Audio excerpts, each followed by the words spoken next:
Hi everyone, it's Mrs. Eames. Hoping you're all well. We're going into week 3 of online learning. We miss you all so much. I talked to your teachers and Miss Cole and Miss Espinosa.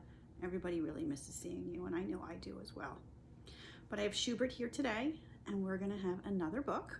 Today's book is Schubert's Big Voice. It's going to tell you how to let people know that they need to listen to you, that it's something really important, and how you do that so that people will listen to you. So we'll read the book and then I'll talk to you afterwards. All right, goodbye everyone. Have a great day. Schubert's Big Voice by Dr. Becky A. Bailey and Leanne Burdock, illustrated by James Herkoch. It's the first day of school in Bug Valley. Schubert is so excited that while getting dressed, he sings, "Hooray, hooray, it's a wonderful day." Schubert's sister Sophie hears him singing and shouts out, "I know a secret." Schubert, being a lightning bug, gets so excited that his body lights up with a golden glow. What is the secret?" he asks. Sophie looks to see if anyone's around and then quietly whispers to Schubert, "There's a new teacher at school who does magic. She's a beautiful butterfly named Mrs. Bookbinder. My friend told me Mrs. Bookbinder can make rainbows appear." Schubert isn't sure he believes his new teacher can make rainbows appear. He is sure that he is excited. So he continues to sing his song. "Hooray, hooray, it's a wonderful day. Hooray, hooray, I'm on my way." While singing, Schubert has a brilliant idea. "I'll take Mrs. Bookbinder an apple. It will be a gift to help her feel welcome in Bug Valley." Schubert carefully packs his apple into his backpack so it won't get squished or squashed or smashed or splattered.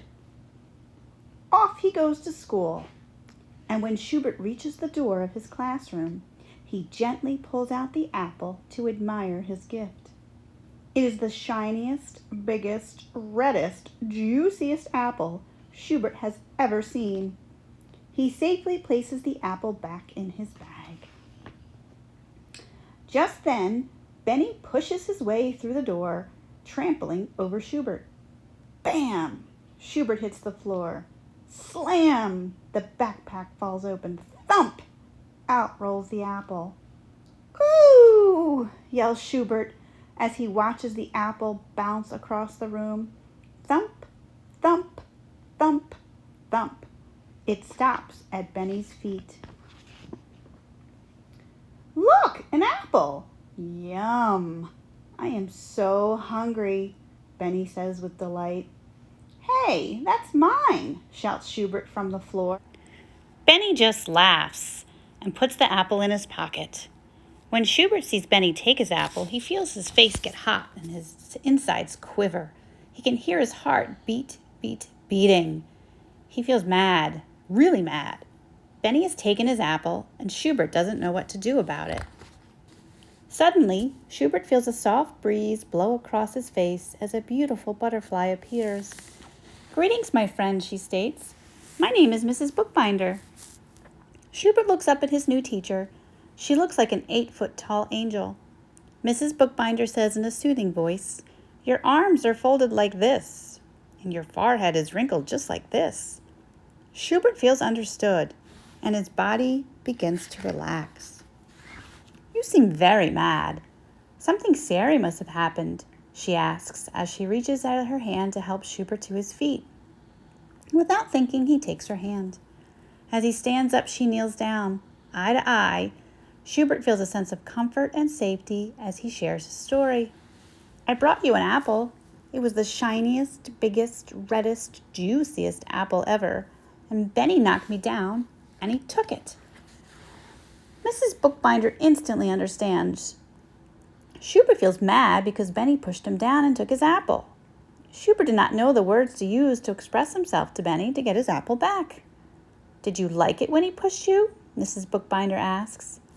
"No way. It hurt and I dropped everything," Schubert snaps. In a slow, firm voice, Mrs. Bookbinder guides Schubert. Then go tell Benny, I don't like it when you push me. Give me back my apple. Say it now for practice. Me? Tell Benny? Schubert's eyebrows raise up and his eyes open wide. His knees tremble as he swallows 2 big gulps in his throat. Gulp, gulp. Then he whispers in a little tiny voice, I don't like it when you push me. Mrs. Bookbinder senses Schubert is feeling scared. So she takes his hand. Schubert, let's find your big voice. Make your voice match mine. She speaks slowly and firmly. I don't like it when you push me. Give me back my apple. Schubert listens carefully. Schubert understands what he needs to do. He needs to use his big voice so Benny will listen to his words. Schubert collects his courage by taking a deep breath, and then he firmly says, I don't like it when you push me. Give me back my apple. Mrs. Bookbinder nods. Practice is over. Schubert is ready to talk to Benny. Schubert, with his heart beating fast, walks towards Benny. Standing straight and tall in front of Benny, Schubert says in his big voice, I don't like it when you push me. Give me back my apple. All is quiet in the classroom. Benny stares at Schubert. Schubert stares at Benny. Mrs. Bookbinder watches them both. Then Benny reaches into his pocket. You mean this apple? He questions.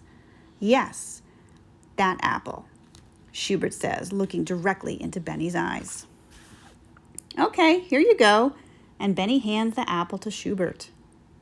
Schubert is so excited and shocked. His whole lightning bug body lights up with joy. Wow, my words of power, my words of power, my words of power. He jumps with joy. Then like magic, he sees a rainbow appearing out the window. You really are magic, he says to Mrs. Bookbinder with amazement. He proudly gives her the shiniest, biggest, reddest, and juiciest apple ever. Schubert, we're all magic, Mrs. Bookbinder says. We just need to believe in ourselves and each other. I do believe, Schubert says. I do believe. Schubert feels elated and continues to sing his song. Hooray, hooray, it's a wonderful day. Hooray, hooray, I'm on my way. Stop, I don't like it or powerful words to say. It's magic I can use every day. The class joins in and they all sing Schubert's song together. Hooray, hooray, it's a wonderful day. Hooray, hooray, I'm on my way. Stop, I don't like it or powerful words to say. It's magic I can use every day. The end. So what did you think of Schubert's big voice? I thought it was great when he said, I don't like it. And then he told the person what he needed. He looked him straight in the eye. He had his shoulders back and he said it very clearly. He didn't say it like this.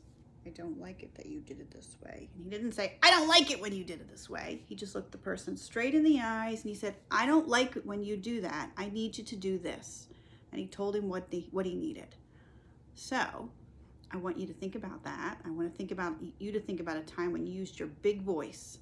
And I want you to go and draw a picture of that time, you using your big voice and what that looked like. And if you can, send me a picture so I can see you using your big voice so I know that people are listening to you, because I know I would love to be listening to you right now and having you raise your hands and tell me all the times you used your big voice. All right, everyone, I miss you. Look for my next lesson next week. All right, say goodbye, Schubert. Bye. Bye, everyone.